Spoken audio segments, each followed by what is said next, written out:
Kenyan election, because Kenyans are going to the polls today, and you've been having a look at what their papers are saying.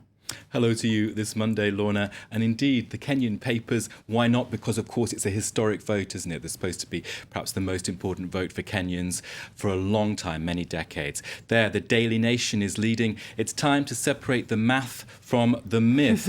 And it urges people in a message which amounts to, this is a D-Day, it urges them to vote candidates in peacefully. And, of course, as we've been seeing, there have been reports of violence with police officers killed. Now, the paper warns of corruption. It's asking, well, why would candidates spend so much money, fortunes, in campaigning for positions which don't pay anything like the sums of money that are involved? So it warns its readers about that. Still with Kenya, another paper, and I found this totally extraordinary, Lorna, I don't know what you think. It has an exclusive, and it's actually published the rough draft of President-elect Raila Odinga's victory. Now, Raila Odinga, the Prime Minister, is a favourite, a front runner, along with the Deputy Prime Minister Uhuru Kenyatta. But there are 8 candidates in this presidential race, and the election is still going on.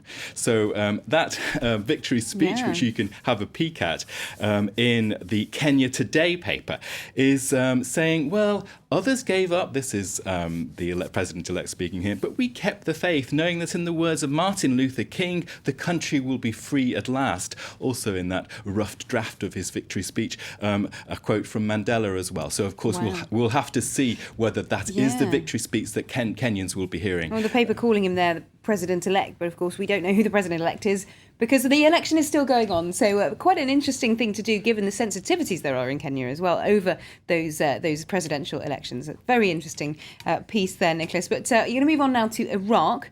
The UK paper, The Independent, is arguing that the Iraq war has been forgotten.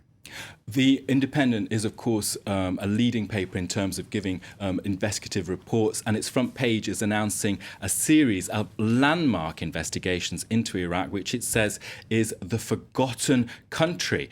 Iraq, 10 years on from the war, is a failed state, it says. The inside pages, the 2-page spread, begins with the simple words, Iraq is disintegrating, and it ends. It's not the Guardian story about HIV. We'll get onto that in a moment, but it is the Independent's inside pages, which are, in that piece, it's saying that Iraq is disintegrating. The end piece of that article says that a professor asked his students in Iraq, what would you most want from life? And 95%, Lorna, say, I want to leave Iraq.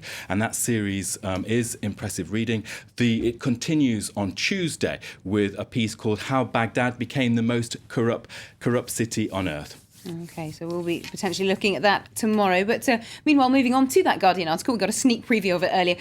Some good news on HIV and AIDS, apparently. Well, that's on the front page of The Guardian. US doctors make history by curing a child born with HIV. Now, that baby was born in Mississippi in the United States. 30 hours afterwards, after the birth, doctors say that a strong dose of antiretrovirals resulted in a cure.